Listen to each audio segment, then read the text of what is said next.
Okay, guys, so I am back to story time, and this is part two. I had got a call, so I was interrupted. And I don't know how to edit and all that yet. I'm working on it, okay? To be able to put the videos together, once you get interrupted. So I had to do a separate video. So this is part two. So as I was saying, I was working at Bonwood Teller as a makeup artist for Chanel and for La Prairie Cosmetics.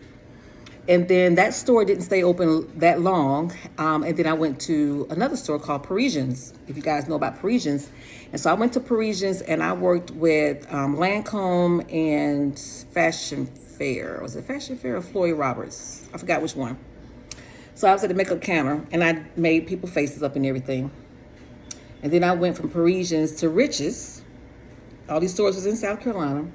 So I went to Riches as a makeup artist. And when I would be a makeup artist, I would have girls that come. They wanted me to do their faces for weddings and different events, and I did it outside of work, of course, and I enjoyed it. And I was like, wow. So I wanted to actually have a kiosk in the mall to do makeup. And I don't know if you guys ever heard of Floyd Roberts.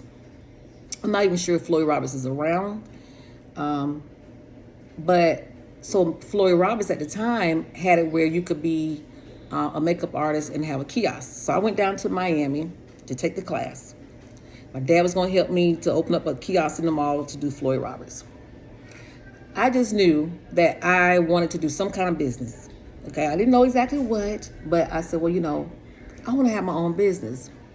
So I ended up not doing the kiosk because I think it was just too much red tape. And I was like, okay, moving on. So I ended up working for different other places throughout my life in the healthcare industry, the insurance industry, the school system. I worked at several different schools for about 5 years. I worked at some good insurance companies, and I worked for some a couple of hospitals because I did PRN work. So I went to different hospitals, emergency room, outpatient, and still, when I was at those different jobs, I was like, and I would be doing my job, and I'm like, man, I want to do a business. I don't know what I want to do. And mind you, when I worked for the school system, I worked with the special needs kids. And then I worked at a nursing home before, but I worked in the office. So I did the insurance billing. Then I worked for an insurance company doing the billing and claims. And so all those backgrounds that I had helped me to do what I'm doing now. And then not only that, I had a family member that was in an assisted living home, and I didn't like the way she was being treated. I didn't like what I saw. So I said, and I will always pray. I'm like, Lord, if I ever got an opportunity to do an assisted living home, I would do things different. So what I did was I did my research. I went around to different nursing homes, visited, seen what I liked, what I didn't like, and that's how I designed my own.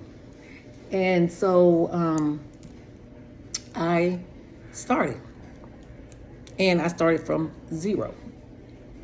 Did my own business structure, did everything. Didn't have no money. Where wasn't born with no silver spoon. Yeah, I was born from a hard working family that had their own, but they wasn't rich. You know what I'm saying? They couldn't really help me to financially, as the years went by.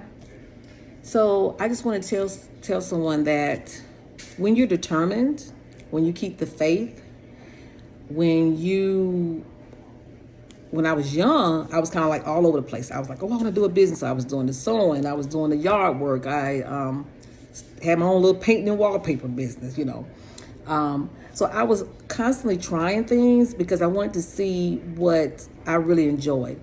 Now, I did enjoy all of those things because even now I paint. I paint for people sometime. I do crafts. So I do a little bit of everything. But because I tried those things when I was young, it let me know what I wanted to do, what I didn't want to do. And I knew that I didn't want to work for somebody because I'm the type of person. I want to run my own show. I want to take my vacations when I want to take them. I want to take my lunch when I want to take my lunch.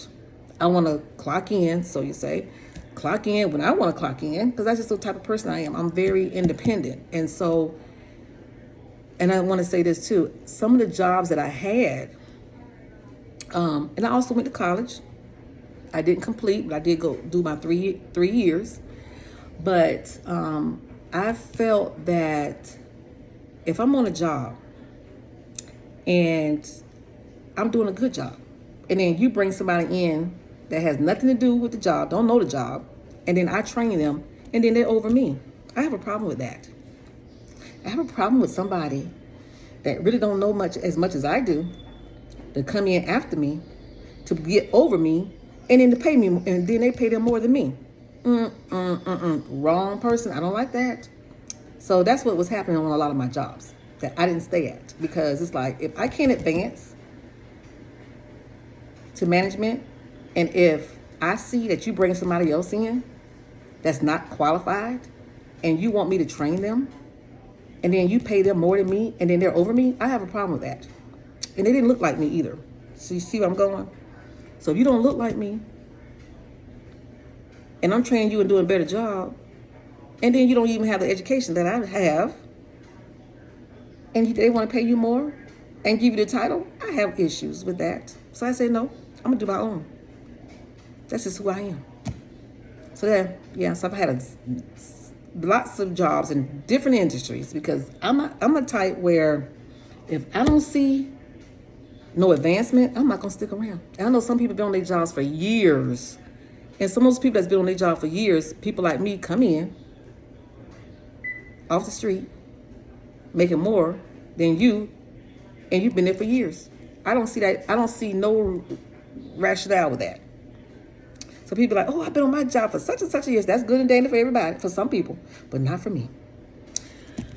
Okay, so anyway, I want to end this video. This is the second part. And I want to give this information for inspiration for somebody who is just like not knowing what to do, where to go, different things. Keep the faith. Keep pressing on.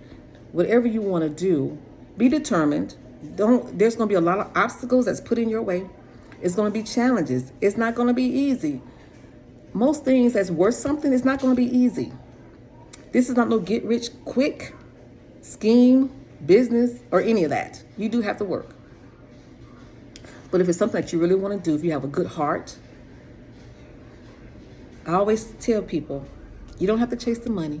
The money will come to you. So don't try to get in this business strictly because of the money. Don't try to get in this business strictly because of the real estate. Because it does work hand in hand. But you need to be able to do this business and not be afraid to work. Not afraid to get your hands dirty. I do it all. And that's just the way that it is. All right, guys, I hope this information has helped somebody. Like, share, subscribe. And guys, I'm just real. I'm just who I am. I can't be no different. And what you see is what you get. I'm hands-on with my people. And that's just the way it is. Until next time, till next story time, I'm just saying.